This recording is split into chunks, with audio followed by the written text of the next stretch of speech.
માં મહત્વના સમાચાર મળી રહ્યા છે। કર્મભૂમિ એક કૌભાંડમાં વધુ એક સૌથી મોટો ખુલાસો થયો છે। કૌભાંડના આરોપી રૂપેશ ઠક્કરે હદો વટાવી છે। વાર્ષિક સાધારણ સભામાં મૃતાત્માઓને પણ રાખતો હતો હાજર।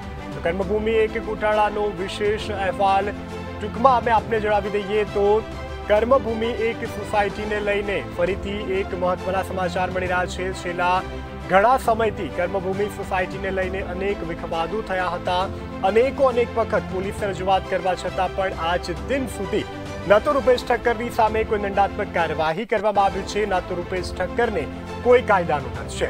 જો કદાચ રૂપેશ ઠક્કરની સામે કોઈ કાયદાકીય કાર્યવાહી કરવામાં આવે અથવા તો પોલીસની પણ જો કોઈ તેની પોલીસ દ્વારા કોઈ અટકાયત કરવામાં આવે તો રૂપેશ ઠક્કર આવી ગુનાહિત પ્રવૃત્તિને અંજામ આપવાનું પણ કદાચ સપને ન વિચારી શકે, પરંતુ પોલીસની પણ બેદરકારી સામે આવી છે। રૂપેશ ઠક્કરને કાયદાનો ડર નથી તેવું પણ સ્પષ્ટપણે લાગી રહ્યું છે। ત્યારે કર્મભૂમિ એક કૌભાંડમાં વધુ એક ખુલાસો થયો છે। કૌભાંડના આરોપી રૂપેશ ઠક્કરે હદ વટાવી છે।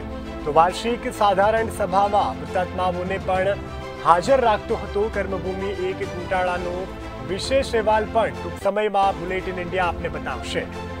તો આપ જે દ્રશ્યો નિહાળી રહ્યા છો તે કર્મભૂમિ સોસાયટીમાં આવેલા એ પ્લોટના છે, બંગલોના છે કે જ્યાં રૂપેશ ઠક્કર નામનો આરોપી કૌભાંડને એક બાદ એક અંજામ આપી રહ્યો છે। અનેક વખત બુલેટિન ઇન્ડિયાએ પણ આ જ વિષયને લઈને સમાચારો પ્રસારિત કર્યા છે, છતાં પણ દર વખતે પોલીસ ફક્ત અમારા રિપોર્ટરને આશ્વાસન આપી અને ત્યાંથી જાણે રફાદફા કરતા હોય તેવું પણ લાગી રહ્યું છે।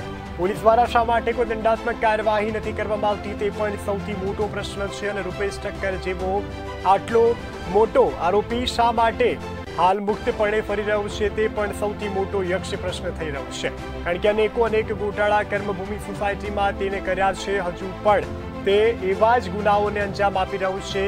આ સહિત અન્ય 10 વ્યક્તિઓ પણ આમાં સંડોવાયેલા છે। અગાઉ પણ બુલેટિન ઇન્ડિયા પર આ અહેવાલો પ્રસિદ્ધ થયા હતા અને જેને સમસ્ત ગુજરાતની જનતા સમક્ષ બુલેટિન ઇન્ડિયા લાવ્યું છે। હવે સૌથી મોટો યક્ષ પ્રશ્ન એ કે આ રૂપેશ ઠક્કર સામે ક્યારે દંડાત્મક કાર્યવાહી થશે કે પછી ભીનું સંકેલી લેવાશે।